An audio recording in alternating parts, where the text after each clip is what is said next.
Hello student, pre board तैयारी का day 50 में हम लोग पहुंच चुके हैं और आज हम लोग और भी कुछ इंपॉर्टेंट ऑब्जेक्टिव क्वेश्चन करेंगे मैथ्स से, जो कि 2024 का मैथ्स है। ठीक है, एक द्विघात समीकरण दिया हुआ है। ठीक है, कि मूल्य समान है, बोला इसका मूल्य ऑलरेडी दे दिया है, समान है, तो के का मान ज्ञात करेंगे। सबसे पहले ना करेंगे के एक्स को एक्स से, तो ये हो जाएगा के एक्स स्क्वायर। ठीक है, माइनस जब के एक्स को 2 से मल्टीप्लाई करेंगे तो 2 के एक्स हो जाएगा। ठीक है, प्लस ये 6 इक्वल टू 0 हो जाएगा। अब यहाँ से हम लोग कंपेयर कर सकते हैं, ए बी और सी का वैल्यू निकाल सकते हैं। ठीक है, तो हम लोग निकाल ही लेते हैं इसका भी वैल्यू। तो ए का वैल्यू क्या होगा, जो एक्स स्क्वायर के आगे होगा। बी का वैल्यू क्या होगा, जो एक्स के आगे होगा। तो हम लोग यहाँ कितना है, माइनस में 2 के है, तो ये बी का वैल्यू हो जाएगा। सी, ये जो नंबर दिख रहा है सिर्फ नंबर रहेगा वो सी होगा। ठीक है, तो हम लोग यहाँ लगा सकते हैं, लिखेंगे सिंस डी इक्वल टू 0 है, तो यहाँ से B square minus 4 A C equal to 0 हो जाएगा। अब बी की जगह में कितना है, माइनस में 2 के है, तो यहाँ लिख देंगे माइनस में 2 के का होल स्क्वायर माइनस 4 ए की जगह हम लिख देंगे हम लोग कितना के, और सी की जगह हम कितना लिख देंगे 6 इक्वल टू 0। ठीक है, अब इसको सॉल्व करेंगे तो 2 का स्क्वायर करेंगे 4 के स्क्वायर हो जाएगा, और यहाँ से मल्टीप्लाई करने पर 6 चौके 24 के हो जाएगा। ठीक है, इक्वल टू 0। तो अब 24 के उधर ले जाते हैं तो 4 के स्क्वायर बराबर प्लस का 24 के हो जाएगा। तो यहाँ से 24 जो है 6 बार में 24 कट जाएगा 4 का पहाड़ में। ठीक है, 6 चौके 24 यानी के स्क्वायर बराबर क्या बचेगा, 6 के बचेगा। तो यहाँ के स्क्वायर है, इधर देखिए के है, इधर के स्क्वायर है, एक के कटेगा। ठीक है, कितना बचेगा, के बराबर बचेगा 6। तो यानी कि के बराबर 6 होगा इस क्वेश्चन का सही आंसर। ठीक है, तो के बराबर 6 कहाँ है, ऑप्शन नंबर बी में, तो इसका सही आंसर हो गया।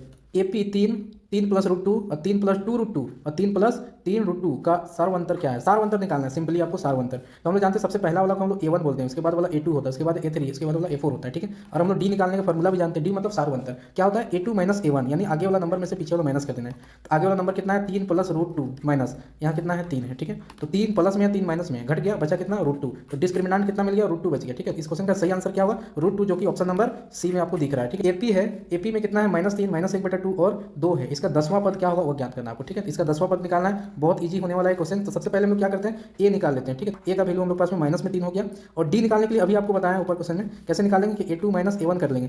पहला वाला A1 होता है, फिर बाद में जो आ रहा है वो क्या होगा, A2 होगा, ऐसे आगे बढ़ते जाएगा। A1 A2 और A3 तीन टर्म दिया है, तो A2 की जगह हम कितना है -1/2 है, फिर फॉर्मूला का माइनस, और फिर A1 की जगह में भी -3 है। ठीक है, इसको सॉल्व कर लेते हैं, तो -1/2 और माइनस ये दोनों नंबर माइनस माइनस प्लस का 3 हो जाएगा। इसके नीचे कुछ नहीं, क्या है, 1 है, इसको हम लोग भिन्न का जोड़ कर लेते हैं। तो 2 1 2, तो 2, तो तिरछा गुना कर देते हैं, तो 1 को 1 से गुना करेंगे तो -1 आएगा, प्लस 2 को 3 से गुना करेंगे कितना आ जाएगा, 6 आ जाएगा। ठीक है, 5/2 मिल जाएगा। ठीक है, डी का वैल्यू। अब हम लोग पास में ए का वैल्यू है, डी का वैल्यू है, हम लोग 10वां पद निकालना है। तो 10वां पद को हम लोग A10 लिखे हैं, इसको शॉर्ट में अगर इसको तोड़ेंगे तो इसको A प्लस 9 डी लिख सकते हैं। ठीक है, फॉर्मूला से जब माइनस का 3 लिख सकते हैं, प्लस 9 गुना कितना लिख सकते हैं हम लोग 5/2 डी की जगह में। तो कटने वाला कुछ है नहीं, तो यहाँ हो जाएगा माइनस का 3 और यहाँ 9 बचे 45/2 हो जाएगा। ठीक है, इसके नीचे कुछ नहीं, 1 है, भिन्न का जोड़ कर लेंगे या घटाओ, तो तिरछा गुना कर देते हैं, 3 दूना -6 और 1 को 45 से 45 से गुना करेंगे तो 45 हो जाएगा। घटा देंगे कितना बचेगा, 39 प्लस में बटा 2, तो इन्हीं अब इसको हम लोग लिख सकते हैं 19 बार पूरा कट गया, एक अभी 2 से भागा देना बाकी है। ठीक है, तो 19.5 बोल सकते हैं, 19/19 19 और 1/2।